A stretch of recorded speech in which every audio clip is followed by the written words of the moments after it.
Olá, seja bem-vindo a mais um episódio do meu programa de TCC, Trabalho de Conclusão de Curso, Caminhos e Descaminhos do Jornalismo de Viagem Contemporâneo.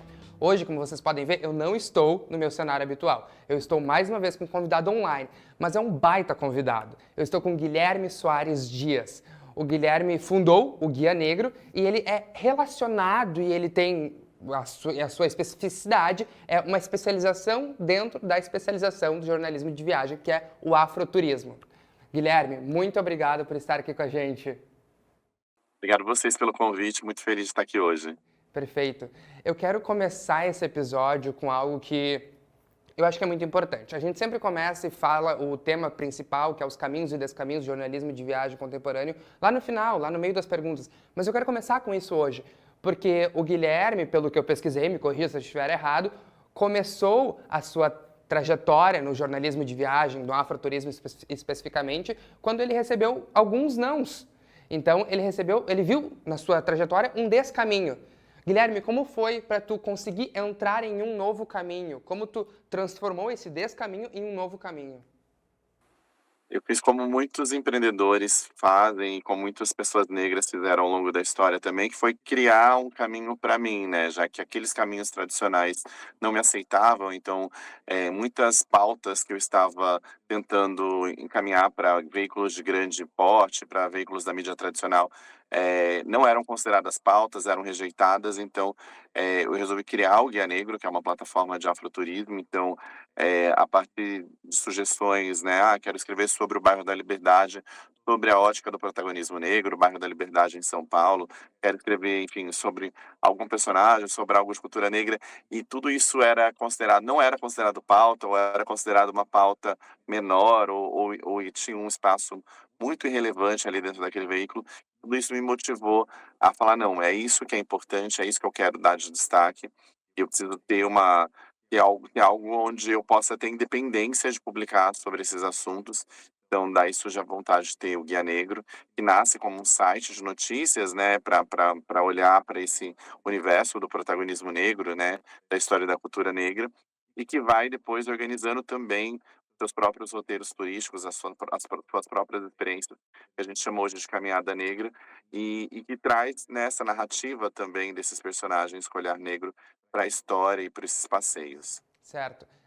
E num geral, não só sobre a sua trajetória, mas num geral, quais são os caminhos e descaminhos que tu enxerga agora, atualmente, né, na contemporaneidade, sobre o jornalismo especializado em viagem? Eu percebo que o jornalismo especializado em viagem, assim como o jornalismo geral, ele é muito embranquecido, então a maior parte dos repórteres, dos editores, das revistas, elas olham para um jornalismo tradicional, para o jornalismo com uma história europeia, para o jornalismo com uma história branca, e que a gente ainda tem um longo caminho para quebrar essa narrativa, para entender que a história de Zumbi é tão importante quanto a história de Dom Pedro, entender que a gente tem a cultura negra como base da cultura brasileira, então o maracatu, o bumba meu boi, o samba de lenço, o samba, são a base da cultura brasileira, e isso precisa ganhar protagonismo também quando a gente está falando de turismo, né, porque é esses lugares que a gente quer incentivar as pessoas a conhecerem. E que acho que é um novo caminho que a gente precisa olhar, e que, esse turismo de experiência, esse turismo em comunidades tradicionais, como quilombos e terreiros também, são novas oportunidades da gente reconhecer o Brasil, revisitar e provocar outras, estimular uma outra economia também, que é essa economia do pequeno produtor, da pequena, eh do pequeno restaurante, enfim, que está ali nos recebendo e que vai com certeza nos proporcionar uma experiência que é única e inesquecível, né. E eu sempre brinco que uma vez que a pessoa experimenta esse novo tipo de turismo, ela não é uma chave sem volta, ela não vai mais querer fazer aquele turismo de grande massa, turismo tradicional, e o jornalismo ele precisa abrir os olhos para essas outras narrativas. E como tu chegou até o afroturismo? Tu já trabalhava com jornalismo de viagem, especializado em viagem, ou foi uma transição muito maior do que a gente imagina? Eu já trabalhei, né, eu tenho uma atuação no jornalismo já de 2 décadas e eu já trabalhei com jornalismo de cotidiano, jornalismo, que é o Cidades, né, jornalismo, de economia e foi um caminho, né. Então, a partir do momento que eu resolvo escrever sobre viagens, eu entendo que eu também não quero mais, não só escrever sobre viagens, mas eu queria escrever sobre um tipo de viagem, que é esse tipo de viagem com olhar na cultura e na história negra. Eu não chamava isso assim ainda de afroturismo, e o mercado também não, a gente olhava muito em volta e tinha o jornalismo étnico, né, era assim que era chamado quando eu comecei em 2018, a fazer essa cobertura, e junto com o mercado, a gente ajudou a fazer essa provocação também para essa mudança, porque a gente achava que jornalismo étnico era um termo que não, representava 100% o que a gente estava fazendo, porque a gente lembra que etnia é a branquitude, é as pessoas é indígena, então, né, tem várias outras etnias e que a gente queria reforçar esse prefixo afro, então a gente, incluiu isso, e foi um movimento de outras pessoas também, mas eu tenho certeza que o Guia Negro foi uma parte importante para que isso, se transformasse no nome oficial e essa mudança ocorresse. E o mercado como um todo foi crescendo, né, então a gente tem muito mais empresas, a gente tem a Embratur, que é o órgão oficial do governo federal que vende o Brasil lá fora, uma coordenadoria em afroturismo dizendo que isso é o que é o mais importante hoje para se conhecer no Brasil, essa é a prioridade deles, então a gente foi, amadurecendo e vejo que o mercado caminhou junto com a gente, abriu novos caminhos e que tem muitas coisas ainda para percorrer, muitas novas direções. A gente tenho viajado muito por conta desse trabalho do Guia Negro, então percebo que a região norte, por exemplo, está dizendo: "Nós estamos aqui, tem afroturismo aqui", a região sul está dizendo: "Poxa, o nosso afroturismo também está presente", centro-oeste, então há regiões que não têm tanta visibilidade, né, em geral, tentando falar que as suas histórias também são importantes e que as suas histórias também têm esse protagonismo negro. Uhum. E tu tem um livro também sobre jornalismo de viagem, né, Guilherme? Como isso? Tá aqui contigo o livro? Olha, gente, temos um livro, um escritor aqui com a gente, não é qualquer pessoa. E como que foi esse processo de produção do livro? Como que foi escolher o que escrever? Porque, querendo ou não, é algo novo no mercado, então não é como se a gente tivesse 1000 escritores que já escreveram sobre aquilo para a gente se basear, para se inspirar. Como é esse processo de descobrir algo novo no mercado, se especializar e se tornar referência naquilo? Eu acho que, não foi algo pensado, né, não foi algo arquitetado, foi algo que foi acontecendo, então, esse livro que chama Afroturismo, Afeto, Afronta e Futuro, ele reúne textos de 5 anos, então ele vai mostrando esse amadurecimento. Os primeiros textos a gente, deixa como estão, então a gente chamava de turismo étnico ainda, e eu acho que o mercado a gente vai evoluindo junto com o mercado, né, então acho que, foi uma e em algum momento, né, a gente percebeu que tudo isso que a gente estava escrevendo dentro do site do Guia Negro era um movimento, era algo novo, precisava ser documentado. A gente fala muito que a história negra, ela ainda está na oralidade, então a gente queria, eh, ter um dos atores e responsáveis por documentar isso, por trazer, né, essa teorização também sobre o próprio turismo. Então, o livro nasce, né, dessa vontade ele foi lançado em dezembro de 2023, e a gente tem trabalhado com ele, e ele ainda é uma novidade, né, eu ainda sinto que as pessoas ainda estão descobrindo e querendo saber mais sobre esse tema.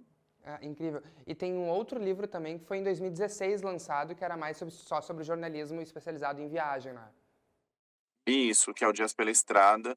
Ele é um livro de narrativa, de viagens, é um livro mais de crônica, então ele é muito mais poético, né, um jornalismo literário ali, então, traz essas impressões.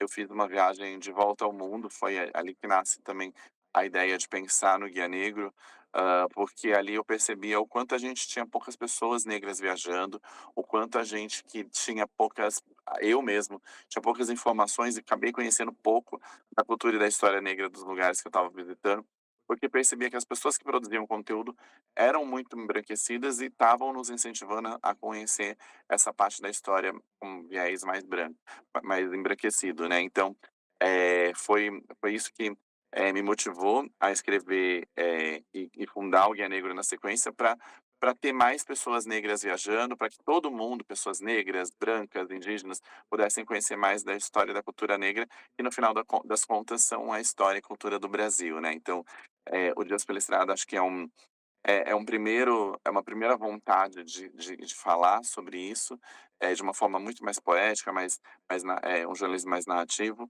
e o segundo, que é o afroturismo, ele traz um pouco dessas teorias, um pouco desses movimentos do afroturismo nesses 5 anos. E é algo que está começando, né? O Dias na Estrada foi a sementinha, aí agora nós temos esse outro livro que já é a flor desabrochando, e aí a gente vai na sequência, a gente espera ter uma árvore linda relacionada ao tema.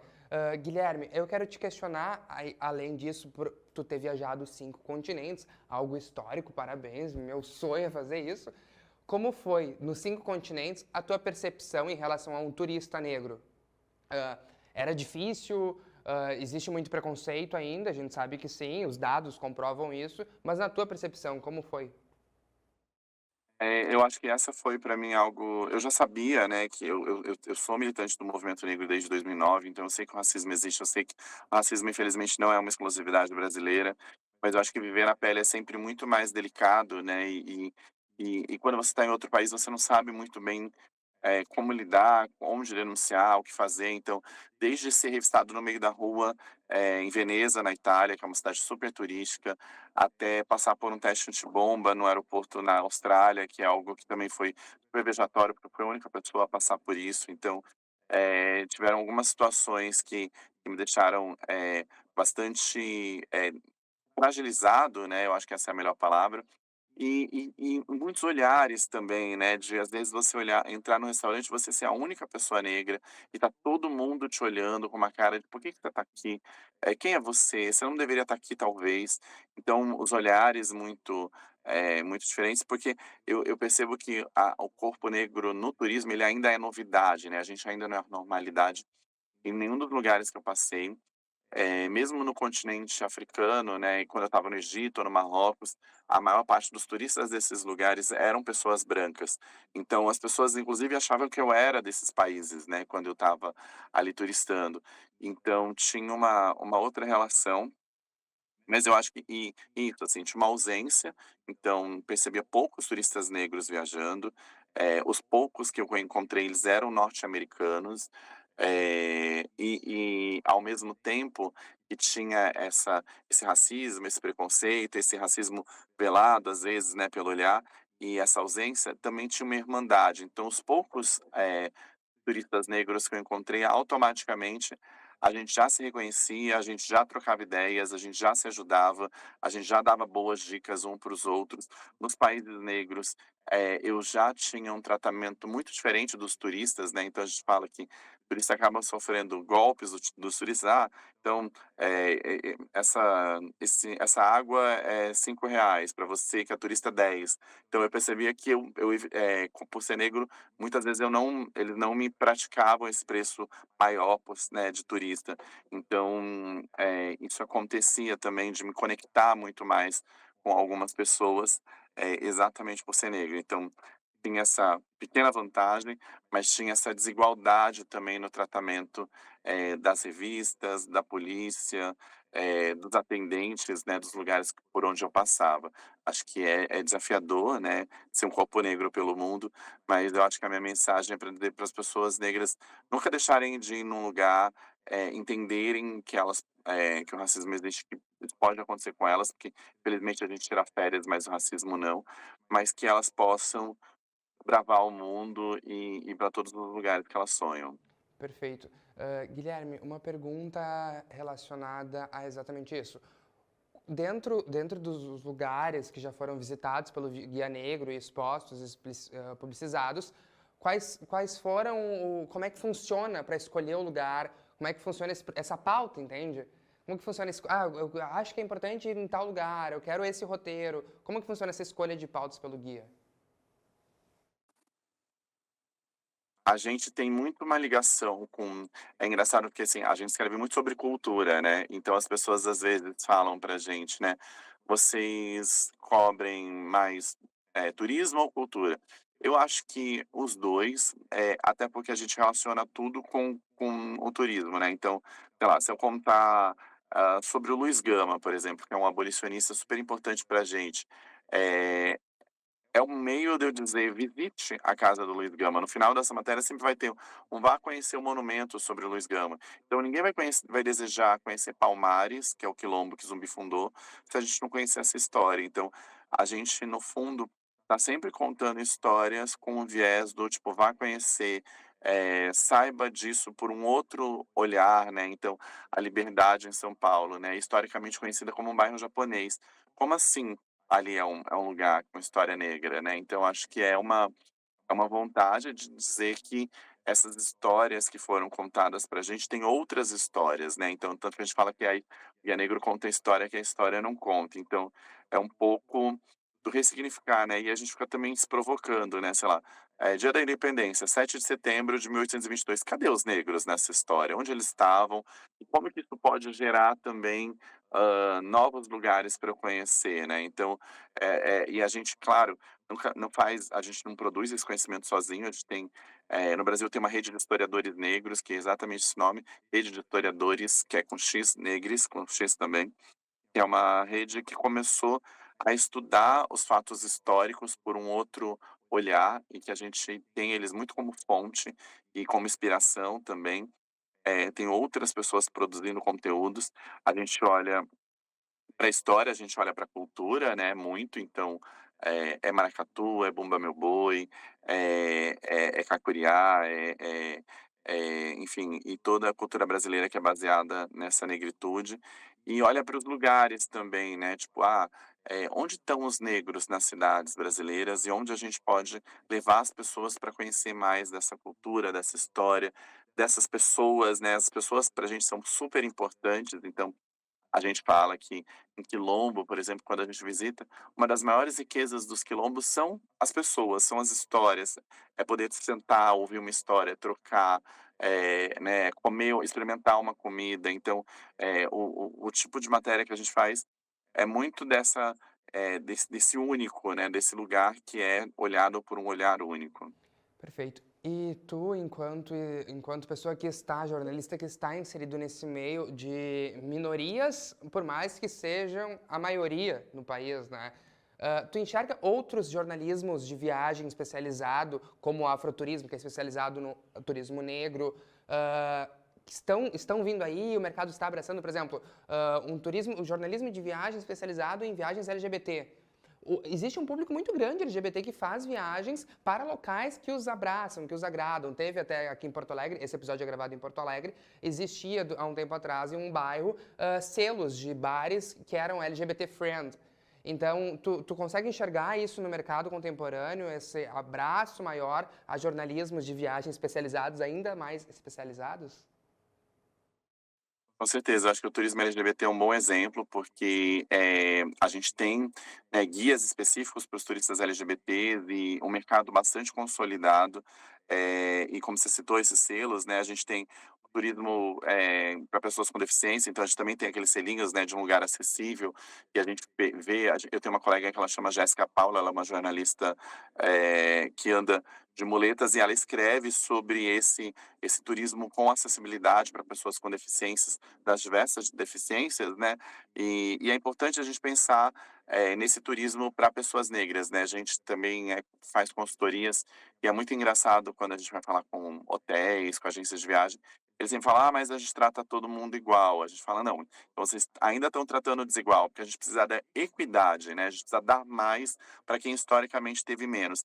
Eu acho que um dado interessante é que as leis antirracismo no Brasil, elas evoluíram junto exatamente com o turismo, que é um meio ainda muito racista, né. Então, exatamente a hotelaria, por exemplo, que historicamente falou: "Não, a gente não precisa de um curso, a gente trata todo mundo igual", foi quem excluiu as pessoas negras nas suas entradas e tal, e que, a primeira lei no Brasil, antirracista, ela chama Lei Afonso Arinos, ela é de 1951, e ela foi criada depois que uma bailarina norte-americana veio para o Brasil, uma mulher negra, veio se apresentar em São Paulo, e ela foi rejeitada de voltar para o seu hotel, e quando ela foi tentar voltar para o hotel, falaram: Você não pode ser uma hóspede", isso virou um grande escândalo, o nome dela é Catherine, Durham, e ela então isso faz com que seja criada essa primeira lei, que é de 1951, que chama Afonso Arinos, que é o nome do deputado que, provocou que a lei fosse criada no Congresso.